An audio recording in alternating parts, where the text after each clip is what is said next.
Bismillahirrahmanirrahim. Assalamualaikum warahmatullahi wabarakatuh. Ngalajengkeun hanca ngaos tajwid. Pasal kedua hukumna maca ta'awud bismillah jeung surah. Ari hukumna maca ta'awud bismillah jeung surah eta aya opat rupa.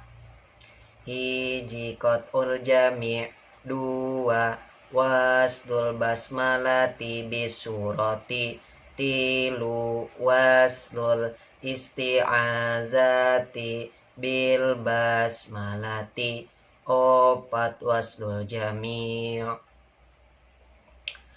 Bismillahirrahmanirrahim. Pasal kedua hukumna maca ta'awud bismillah jeung surah. Ari hukumna maca ta'awud bismillah jeung surah eta teh aya opat rupa.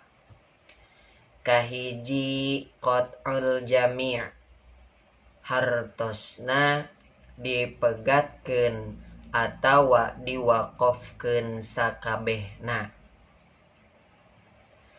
Ta'awud diwaqafkeun, bismillah diwaqafkeun, surah diwaqafkeun. Contoh: A'udzu billahi minasy syaithanir rajim. Bismillahirrahmanirrahim. Qul huwallahu ahad. Kedua, waslul basmalati bisurah. Ngawasolkeun bismillah kana surah. Ari ta'awud namah diwaqafkeun. Contoh: A'udzu billahi minasy syaithanir rajim. Bismillahirrahmanirrahim. Qul huwallahu ahad. Katilu aya deui waslul isti'adati bil basmalati. Ngawasolkeun ta'awud kana bismillah. Ari surah namah diwaqafkeun.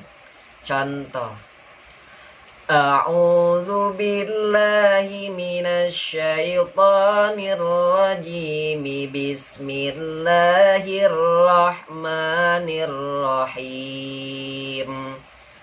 Qul huwallahu ahad. Nomor kaopat aya waslul jami'. Sadayana diwasolkeun atawa dihijikeun. Ta'awud kana bismillah diwasolkeun, bismillah kana surah diwasolkeun. Contoh: